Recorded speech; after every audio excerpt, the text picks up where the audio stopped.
Hola amigos de mi canal, tu información médica con cardiólogo.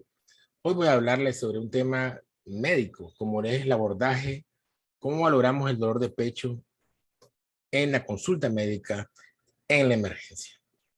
El dolor de pecho es uno de los principales motivos de consulta en cardiología.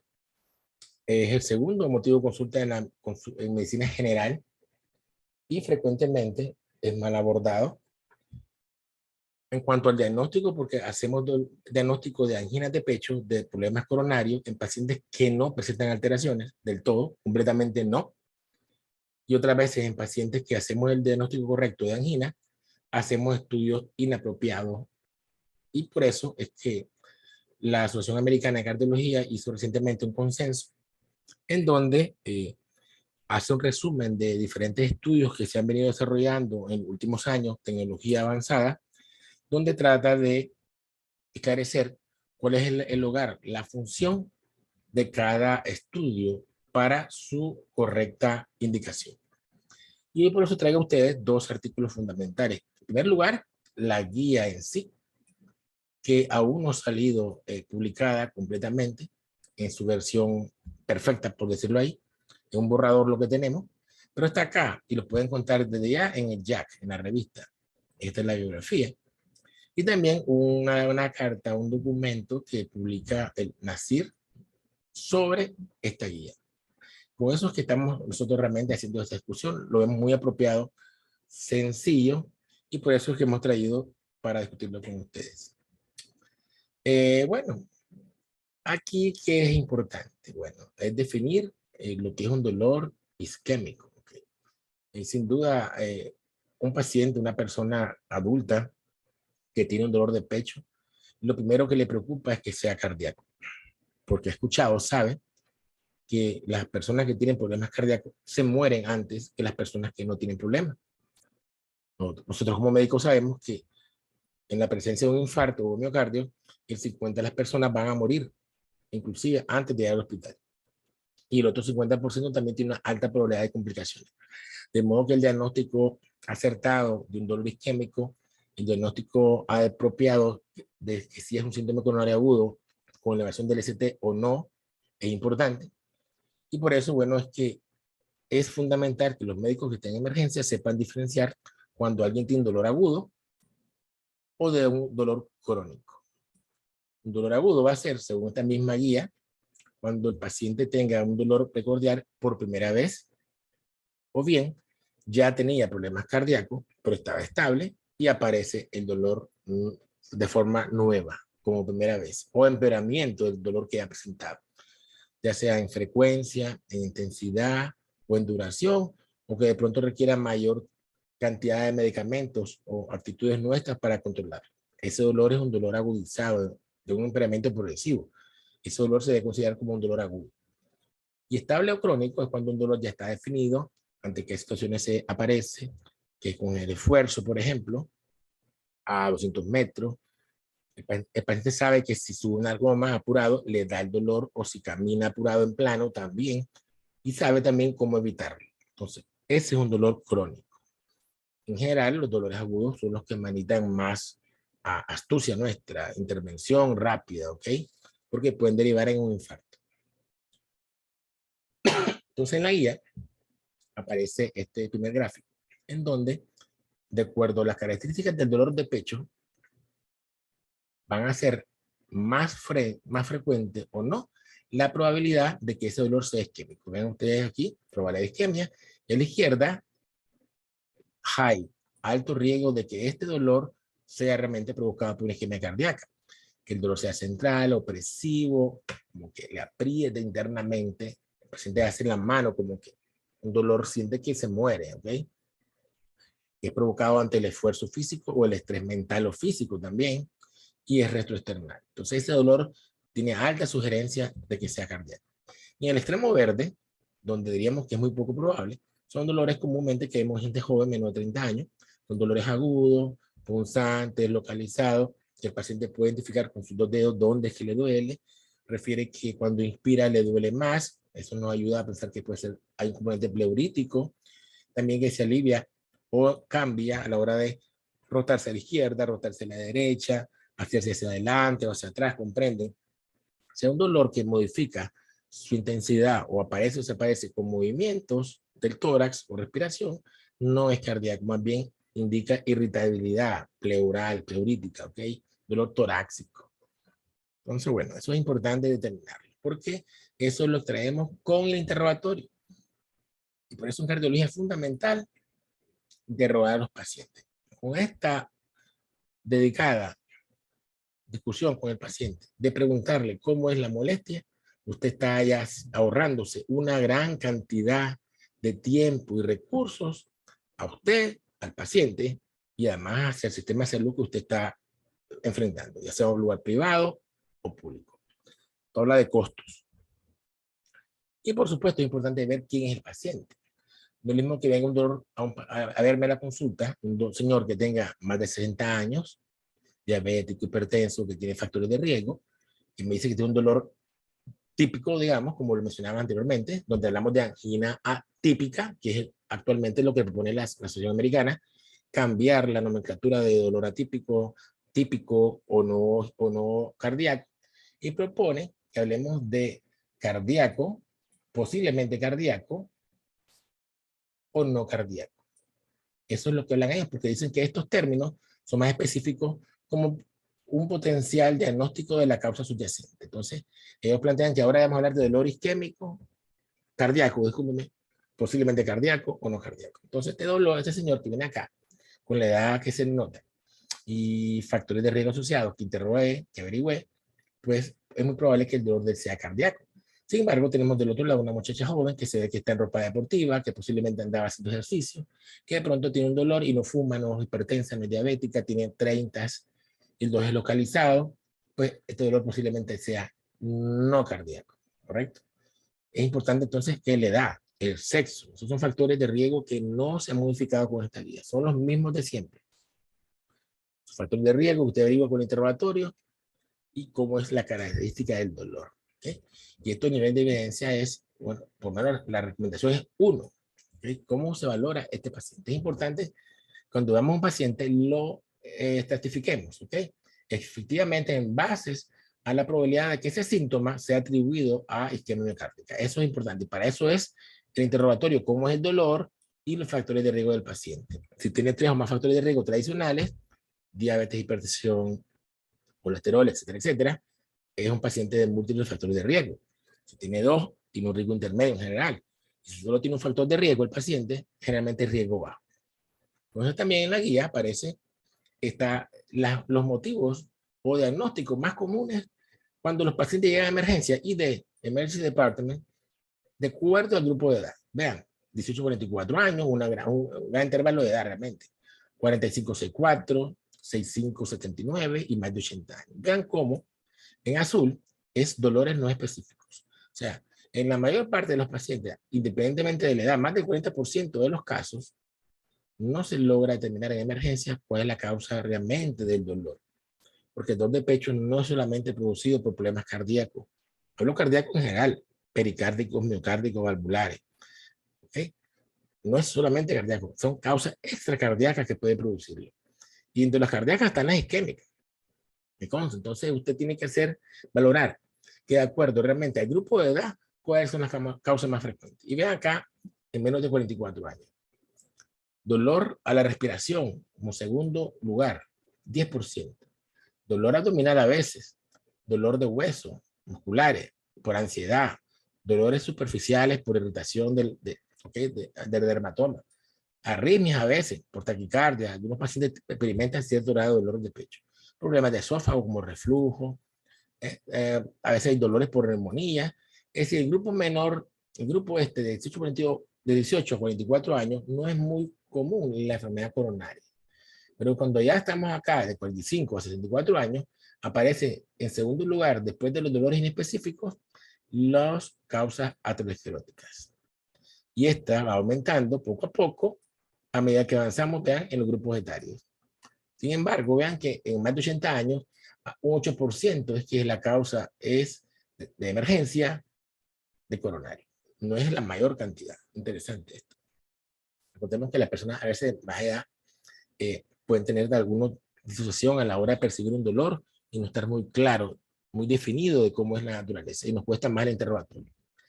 Si vamos a enfermedades ateroscleróticas, como infarto agudo miocardio, vean, típico que llega a emergencia, apenas un 2-3%, muy similar en los demás grupos etarios. Y ahí siguen después otras causas, neumonía, ¿ok? Etcétera, etcétera. Arritmias también. Lo importante acá es que quiero señalar es que de acuerdo al grupo etario, pues menos de 44 años es infrecuente la enfermedad coronaria y que esta es más frecuente a partir de los 45 y que los dolores isquémicos, originados del corazón, por supuesto, no son la única causa de motivo de consulta por dolor precordial. Hay otras causas. ¿De qué vamos a hablar nosotros para determinar si un dolor es o no isquémico? Del interrogatorio, factor de riesgo y un electrocardiograma.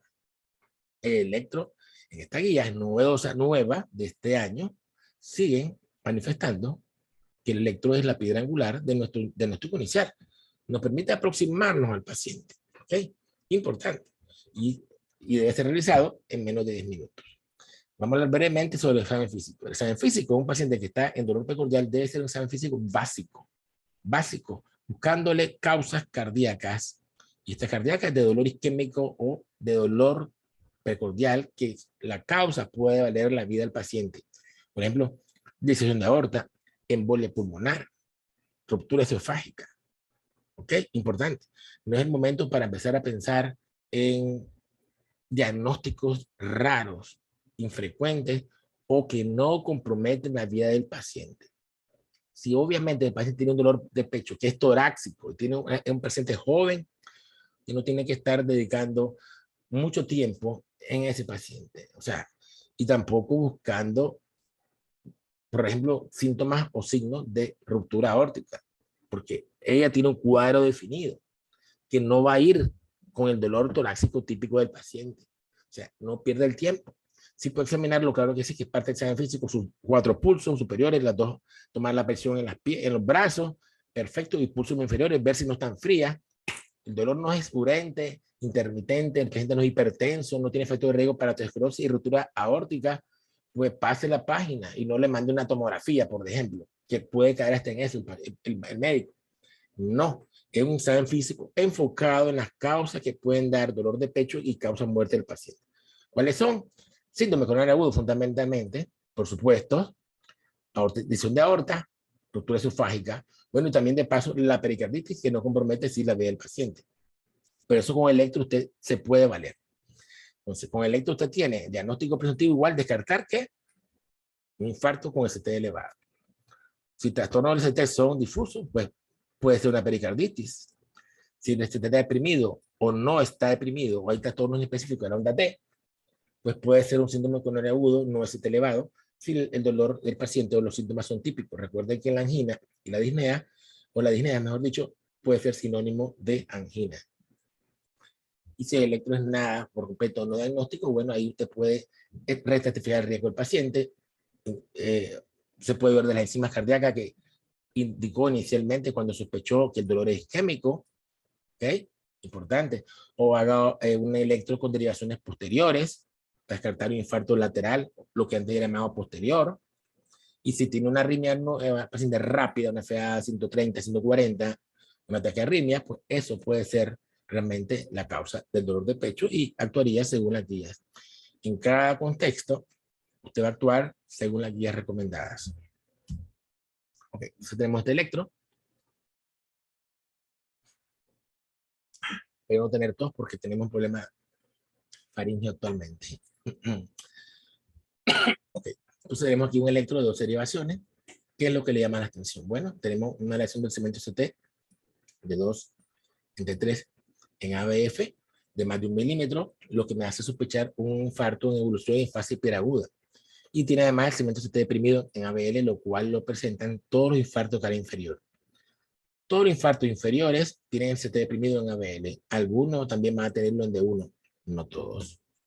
Aquí el CT en D1 está recto, vean, o mínimamente infranivelado, tal vez 0.5 milímetros.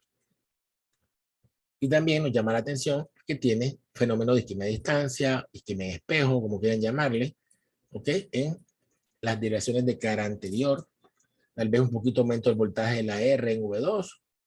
Verá que este paciente tiene también algún tipo de afectación lateral, lo cual hace subir la onda R en V1 de 2. No está sin V1 el paciente. Recordemos que todo paciente con infarto inferior sería prudente hacerle como protocolo derivaciones posteriores para descartar extensión al ventrículo derecho. Y además, obviamente, bueno, tiene una casita ventricular, una imagen de bloqueo de rama izquierda. Entonces, este paciente que es un síndrome coronario con aleación del segmento CT. Tratamiento, angioplastia de urgencia, si el lugar lo admite, donde está el paciente, donde lo atiende, pero si no es un hospital que tiene servicio de cateterismo, pues aplicar trombolíticos, ¿ok? Tenemos otro caso, el paciente, vemos, no tiene elevación aguda de segmento CT, ni tampoco una T hiperaguda. Lo que notamos es una onda Q de 3, que es profunda, más de un tercio de la onda R. ¿Ok? Tenemos en ABF una onda Q que es anchita. ¿Ok? Necrosis inferior. Tenemos una R anormal en V1 y aumento de voltaje de la onda RV2. Entonces el paciente pudo haber presentado un infarto infralateral crónico. ¿Ok? Y ondas T aplanadas, que son inespecíficas. Si este paciente no tiene un síndrome coronario agudo, pero si llega a emergencia con un dolor de pecho, este paciente ya tiene antecedentes coronarios, ya tuvo un infarto, aunque no haya sido tratado tal vez, y esto es electro sea el primero que se realiza, póngale como, por ejemplo, esto. Si en presencia de un paciente que ya tiene antecedentes isquémicos coronarios, dígase revascularizado, con stent, diabético de más de 10 años, fumador, hipertenso, el hallazgo de un electro fortuito como este, con signos de necrosis crónica, sugiere que la molestia que el paciente está arribando a emergencia pidiendo ayuda, disnea o dígase opresión de pecho, tiene alta probabilidad de ser isquémica y usted no puede darle de alta, tiene que dejar una observación, hacer enzimas cardíacas, electros repetidos, y si persiste la duda o está en los exámenes intermedios, pues debe internarlo. Claro, porque el paciente es de muy alto riesgo, ¿verdad? Y si le mueve enzimas, valore su score, a ver si vale o no la pena cateterismo de entrada. Posiblemente sí, porque ya tenemos una coronaria derecha o circunferencia obstruida, pues estamos hablando que el síndrome coronario agudo nuevo podría ser una arteria, una DA, una nueva arteria coronaria afectada, y vendría la pena evitar que el paciente pues progrese a un desenlace, a un infarto, que va a afectar mayormente su más tejido miocárdico. Aquí tenemos otro caso que se puede presentar. Vemos un electro. Este paciente llega a emergencia con dolor de pecho. ¿Y que notamos? Un ST rectum de 2. Ojo, amigos, de 3. Pero obviamente V4, V5, V6. Aquí el diferencial es con una hipertrofia del ventrículo izquierdo y sobrecarga sistólica. El paciente llega a emergencia con dolor de pecho, tiene frecuencia de 100 por minuto, importante. ¿Okay? Y se le da nitroglicerina sublingual y el dolor alivia y el ST se vuelve a su normalidad cóncavo.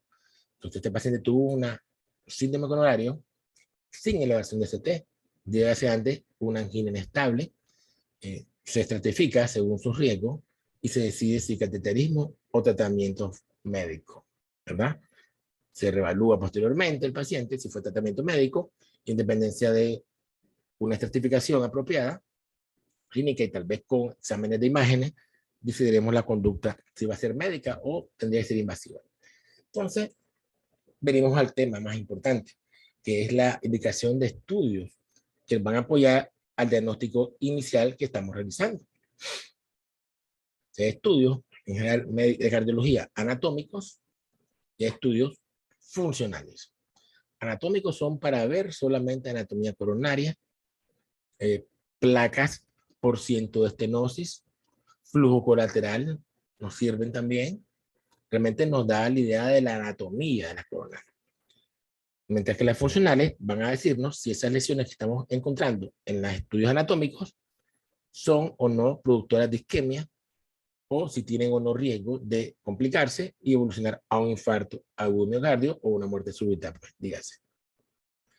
Los estudios de isquemia son fundamentales, sobre todo cuando tenemos lesiones que están intermedias, los encontramos en cateterismo y no estamos claros si esa lesión vale la pena o no abrirla. ¿Qué tanto me podrá estar influyendo en el angor del paciente?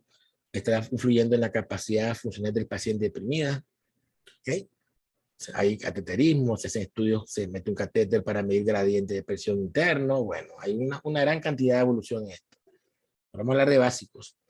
Isquemia, estudio de perfusión de isquemia, como en la resonancia electromagnética, el ecoestrés, estudios de perfusión, pero solo vamos a mencionarlos. Vamos a hacer más hincapié en el score de calcio coronario, que es un estudio no invasivo, que no es muy caro. En mi país anda por los $250 a $300. Y vamos a hablar de cómo este score de calcio está cogiendo ímpetu de hace años para el diagnóstico y evitar diagnóstico de sospecha de la angina como apoyo al paciente de riesgo intermedio, y que su negatividad, es decir, 0 de score de calcio, nos indica que ese paciente tiene muy poca probabilidad de presentar un evento vascular coronario en el futuro, y que por eso no ameritaría más estudios futuros. ¿Ok? Entonces, la guía señala, subraya en usar de forma selectiva los estudios para optimizar bajos costos. Los costos no solo son un problema en América, también en Estados Unidos les preocupan los costos de la atención médica, de los estudios que se indican.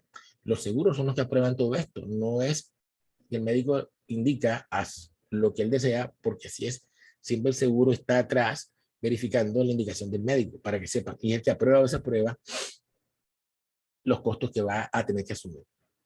Entonces, también el objetivo es eliminar el exceso de estudios por gusto. Entonces, tenemos esto.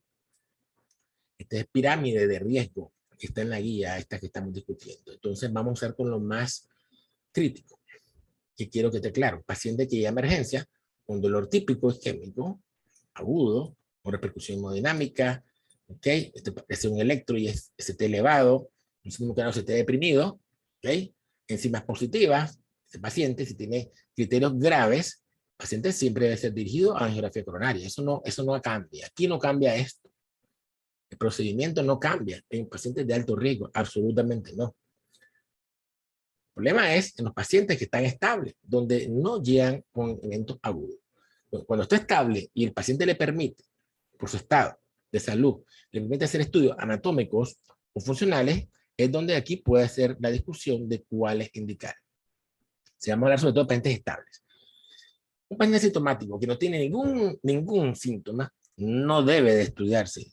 No debe. O sea, un paciente que me da mi consulta, hombre, 40 años, que quiere hacer un score de calcio para saber cómo, si no tiene o no calcio en las coronarias y no tiene ningún síntoma, inclusive ni factor de riesgo, eso es botar dinero.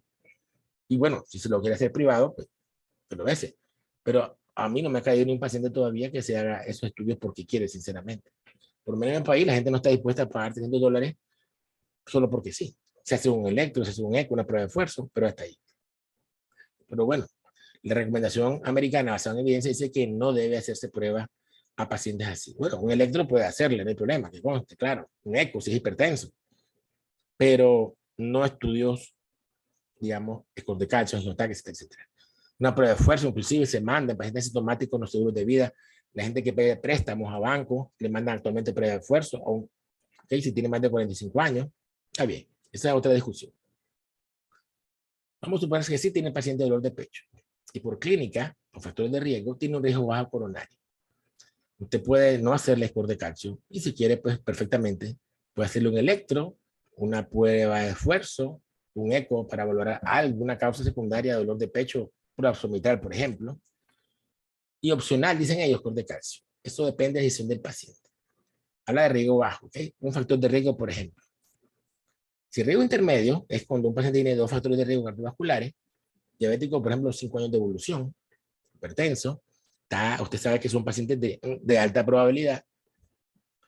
De acuerdo a sus síntomas, usted puede decidir hacer una prueba anatómica o funcional. Generalmente uno prefiere la funcional en estos pacientes, sobre todo si pueden hacer esfuerzo. El esfuerzo físico es mejor que el esfuerzo farmacológico. Mejor dicho, los estudios con fármacos que provocan un incremento de la frecuencia cardíaca, un incremento de la necesidad de oxígeno del miocardio para que provoquen isquemia, son válidos, pero es mejor cuando es un esfuerzo físico propio del paciente. Entonces usted puede hacer un estudio de tariopidemol, de perfusión miocárdica, ahora que están en auge y con grandes diagnósticos positivo y gran eficacia de la resonancia micromagnética para esto, perfecto. Funciona cualquiera de los dos y a la vez le da el grado de isquemia y la anatomía. Cuántas lesiones hay, qué tan extensa está la enfermedad coronaria, que conste. ¿Okay? Y eso puede usted ahí. Entonces,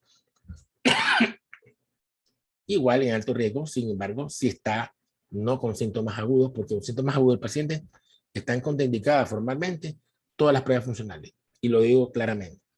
Un paciente con dolor agudo, con dolor reciente 48 horas, y usted no sabe, no está seguro o cree que puede tener enfermedad coronaria, no puede hacer pruebas funcionales. Están contraindicadas. Sí puede hacer pruebas anatómicas, pero no funcionales. Y recordemos, para estos estudios de perfusión, al igual que el score de calcio, la frecuencia cardíaca del paciente tiene que estar en 70 o menos latidos por minuto. 60 es legal porque se hace el estudio con mejor calidad. Entonces aquí está el score de calcio, es como una tomografía que se hace en los pacientes. Se mete en un tomógrafo, el paciente, una máquina parecida a esta, que tiene un protocolo para detectar calcio en las arterias coronarias. Y mira acá cómo está la aorta, y está aquí el tronco de la coronaria izquierda. Vemos cómo la placa ateroma es una imagen hiperrefringente. ¿Okay? Aquí tiene otra mínima. Entonces esta tiene una placa ateroma que está en el tronco de la coronaria izquierda. Aquí vemos una placa no calcificada. Vean cómo hay defecto de lleno de contraste, porque estos estudios son contrastados. Y entonces esto puede influir o sugerir que tiene placa de aterosclerosis, pero no calcificada. Entonces acá, en la aorta, un corte transversal a nivel de la raíz de la aorta de emergencia de las coronarias, vean cómo esta paciente tiene una de acá y tiene acá una derecha, y la arteria circunfleja está originándose de la derecha, del seno coronario derecho. Este es un origen anómalo de arteria coronaria. Y esto es una causa de dolor precordial también, y a veces de isquemia. O sea, de modo que el score de calcio nos puede dar de eso. Y también puede diagnosticar los famosos puentes musculares intermiocárdicos. Y digo famosos porque es muy común en gente joven que tiene dolor anginoso o sospecha de angina, probable, pero no tiene factores de riesgo asociados para realmente ese diagnóstico. Se medican y no mejoran con nada, 3 fármacos antinosos, 4, y al final cuando se le hace una prueba no invasiva como esta, se encuentra un origen normal de arteria coronaria o bien a veces un puente intramuscular o varios. Este paciente en este caso no tiene placas de ateroma en la arteria coronaria y la causa dolorera es un origen anómalo de arteria coronaria. Entonces, se ha establecido que el valor de score de calcio alto de sospecha de enfermedad coronaria o de riesgo ya intermedio para continuar los estudios es 300. Menos 300 se considera bajo riesgo. ¿Ok? O sea, aquí tenemos diferentes pacientes con diferentes grados de calcificación. Aquí tenemos la aorta, esta arteria emerge acá, sin una placa no tiene placa de calcio. Aquí tiene, en este paciente tiene 2 plaquitas pequeñas, esta es importante, vean, más del 50%. Y aquí este paciente que tiene un rosario de la DA completamente calcificada. ¿Okay? Entonces, obviamente los síntomas de este paciente sí son isquémicos, este posiblemente, y los síntomas no, porque tiene 0, no tiene nada, no tiene calcio.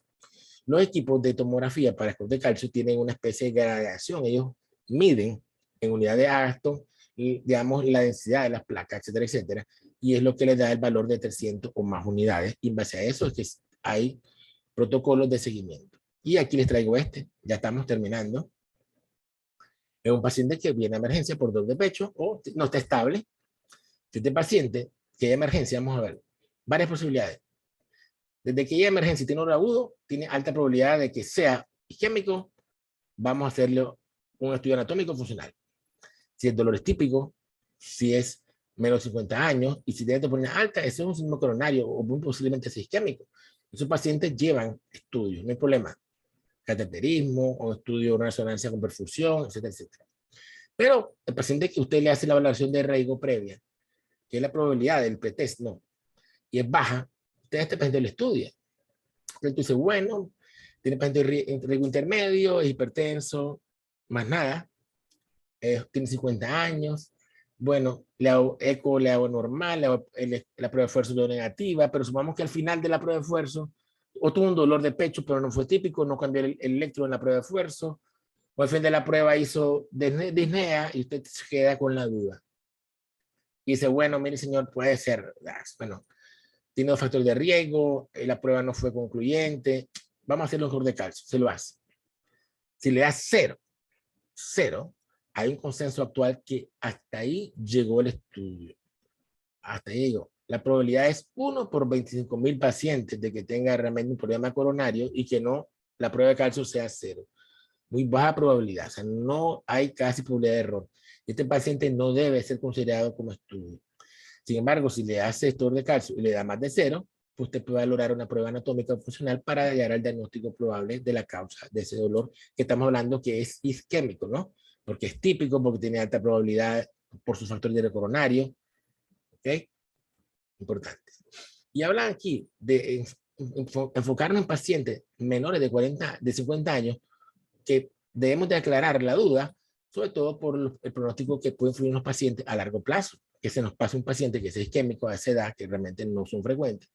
Pero sí, en otros países del mundo hay mucha hipercolesterolemia primaria, triglicéridos elevados, HDL bajo, hipertensión muy mal controlada. El 50% de los pacientes con hipertensión no están controlados, recordemos.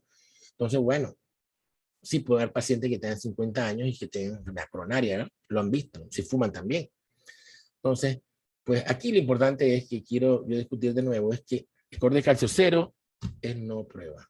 Y este gráfico ya también lo publicó hace tiempo la Sociedad Europea de Cardiología para evaluar el factor de riesgo, y vean cómo, de acuerdo a la edad del paciente, la presencia de dolor de pecho o disnea, le hace o no la prevalencia, la probabilidad que ellos tengan enfermedad obstructiva coronaria. Entonces, ¿cuál es el mejor examen indicado? Bueno, según la guía, si el paciente tiene poca probabilidad de que sea coronario, pues lo ideal sería no hacerle prueba. Opcional, pues un score de calcio. Y para evaluar realmente la estratificación de riesgo para dislipidemia, si es que encuentra el colesterol alto, ¿no? Por ejemplo, nos da un score de calcio de 100, entonces tal vez entonces podría valer la pena bajar su LDL a menos 115, a eso me refiero, ¿ok? Una mejor estratificación de riesgo. Ahora, hay quienes dicen que si el paciente ya tiene placa, ya tiene enfermedad coronaria, aunque no sea obstructiva, ¿verdad? Aunque no sea significativa.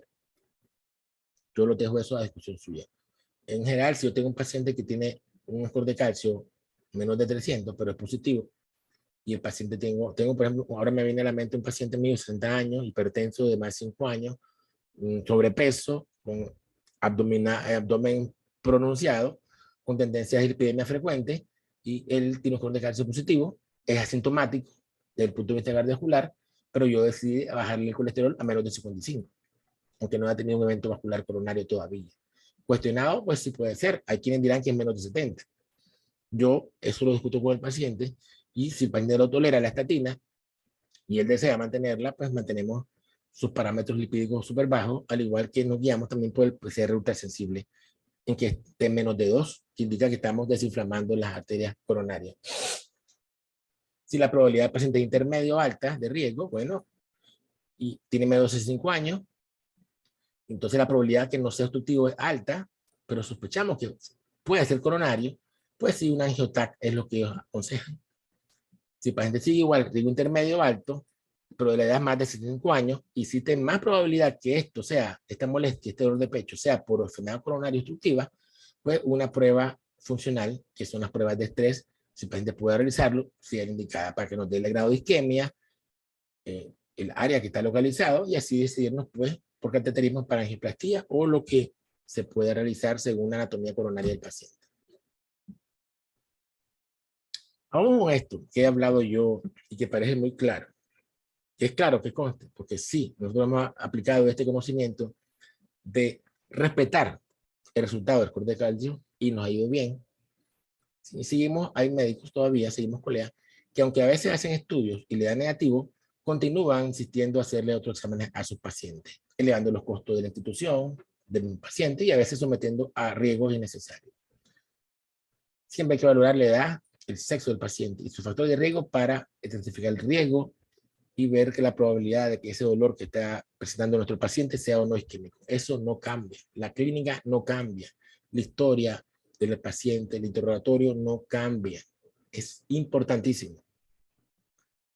Si hacemos el score de calcio, que es importantísimo para pacientes de riesgo intermedio, sobre todo, y bajo, y nos da, significa, si nos da 0, un caso de enfermedad coronaria por cada 25.000 personas.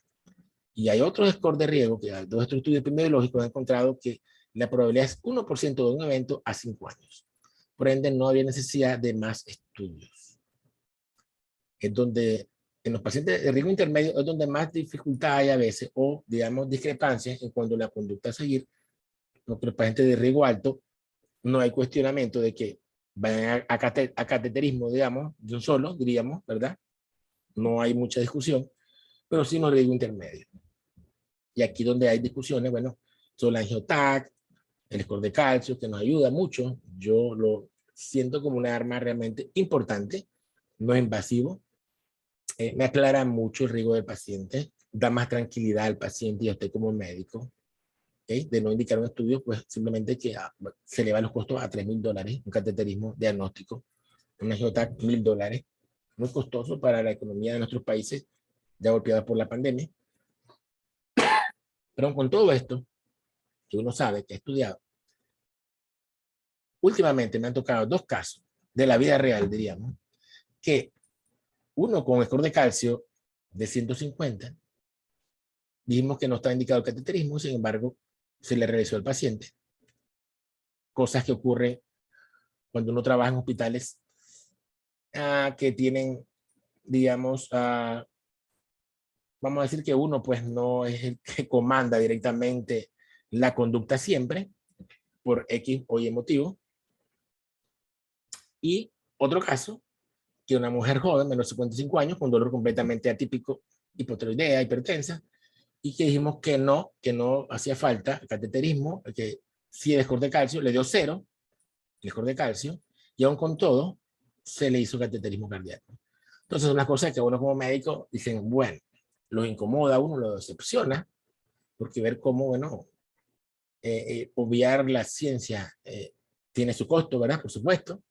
Sin embargo, en el fondo uno se siente satisfecho porque dice, yo estaba claro que vamos bien y que realmente el score de calcio tiene validez y seguir protocolos funciona.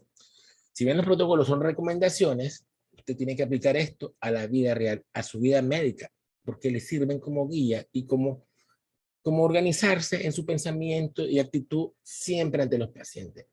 Si usted como médico se forma cambiando actitud de un día para otro, no va a lograr organizarse en su pensamiento ni en su actitud científica. Va a terminar a veces complicándose. Que tengamos un orden, amigos, para guiarnos, para continuar con los pasos. Si no da este resultado A, voy al B, y si B me da no, hasta ahí llego. Está estudiado. Y les aconsejo, por supuesto, que lean la guía. Al inicio del video están las imágenes. En el texto del mensaje voy a copiar los links para que puedan verlo, leerlo, estudiarlo más a fondo, bueno, y les sirva de provecho. Así que muchas gracias. Se debe usted, doctor Pablo Hurtado, cardiólogo. Espero que el video le haya sido de interés y que sirva para un futuro, pues simplemente tomar mejores decisiones. Muchísimas gracias y sigan conmigo en el canal. Preguntas, comentarios, por supuesto, siempre a la orden. Gracias y muy buenos días.